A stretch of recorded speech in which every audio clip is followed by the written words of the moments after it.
ಇದು ತಿರುವನಂತಪುರಂನ quick 2 days itinerary. ನಿಮ್ಮ ಟ್ರಿಪ್ನ day 1 Shri Padmanabha ಸ್ವಾಮಿಯ ದರ್ಶನ ಪಡಿತಾ ಸ್ಟಾರ್ಟ್ ಮಾಡಿ. 18 ಅಡಿಯ ಪದ್ಮನಾಭನಿರುವ 8ನೇ ಶತಮಾನದ ಈ ದೇವಸ್ಥಾನ ಅತ್ಯಂತ ಶ್ರೀಮಂತ.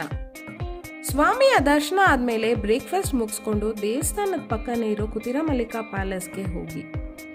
122 ಕುದುರೆಗಳಿಂದ ಅರಮನೆ ಪಿಲ್ಲರ್ಸ್ ಡೆಕೋರೇಟ್ ಮಾಡಿದ್ದಾರೆ. ರಾಜ ಮನೆತನದ ಹಳೆಯ ವಸ್ತುಗಳು, ಮರದ ಕೆತ್ತನೆಗಳನ್ನಿಲ್ಲಿ ನೋಡ್ಬೋದು. ಅಲ್ಲಿಂದ 5 ಕಿಲೋಮೀಟರ್ ದೂರದಲ್ಲಿರುವ ನೇಪಿಯರ್ ಮ್ಯೂಸಿಯಂಗೆ ಹೋಗಿ. ಹಿಸ್ಟಾರಿಕಲ್ ಆರ್ಟಿಫ್ಯಾಕ್ಟ್ಸ್, ಮಾನ್ಯುಮೆಂಟ್ಸ್ ಎಲ್ಲ ಇಲ್ಲಿ ನೋಡಕ್ ಸಿಗತ್ತೆ. ಅಲ್ಲಿಂದ ಜಟಾಯು ಪಾರ್ಕ್ಗೆ ಹೋಗಿ. ಇದು ನಮ್ಮ ರಾಮಾಯಣದ ಜಟಾಯು ಬಿದ್ದ ಜಾಗ. ಜಟಾಯು ಸ್ಕಲ್ಪ್ಚರ್ ಹತ್ರ ಹೋಗಕ್ಕೆ ಕೇಬಲ್ ಕಾರ್ ಇದೆ. ನೀವು ಇಲ್ಲಿ trekking, rock climbing, zip line ಕೂಡ ಟ್ರೈ ಮಾಡ್ಬೋದು. ಜಟಾಯು ಮುಗಿಸ್ಕೊಂಡು ಕೋವಲಂ ಬೀಚ್ ಹತ್ರ ಇರೋ ಅಜಿಮಲಾ ಶಿವ ಟೆಂಪಲ್ಗೆ ಹೋಗಿ. ನಂತರ ಲೈಟ್ ಹೌಸ್ ಕಡೆ ಹೋಗ್ಬೋದು. ಇಲ್ಲಿ ವಾಟರ್ ಸ್ಪೋರ್ಟ್ಸ್ ಕೂಡ ಇದೆ. ಹಾಫ್ ಮೂನ್ ಶೇಪಲ್ಲಿರೋ ಬೀಚಸ್ ತುಂಬ ಚೆನ್ನಾಗಿದೆ. Sunset miss ಮಾಡಲೇಬೇಡಿ. ಡೇ 2 ಬೆಳಗ್ಗೆ 10 o'clockಗೆ ಮ್ಯಾಜಿಕ್ ಪ್ಲಾನೆಟ್ಗೆ ಹೋಗಿ.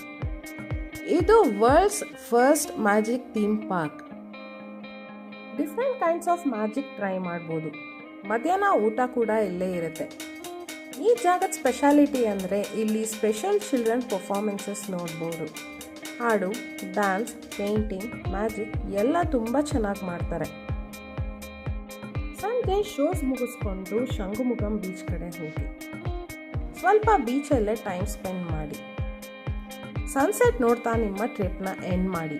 ನನ್ನ ಚಾನಲ್ ಸಬ್ಸ್ಕ್ರೈಬ್ ಮಾಡಿ ಮತ್ತು ನಾನು ಮಿಸ್ ಮಾಡಿರೋ ಜಾಗಗಳನ್ನ ಕಮೆಂಟ್ ಬಾಕ್ಸಲ್ಲಿ ಕಮೆಂಟ್ ಮಾಡಿ.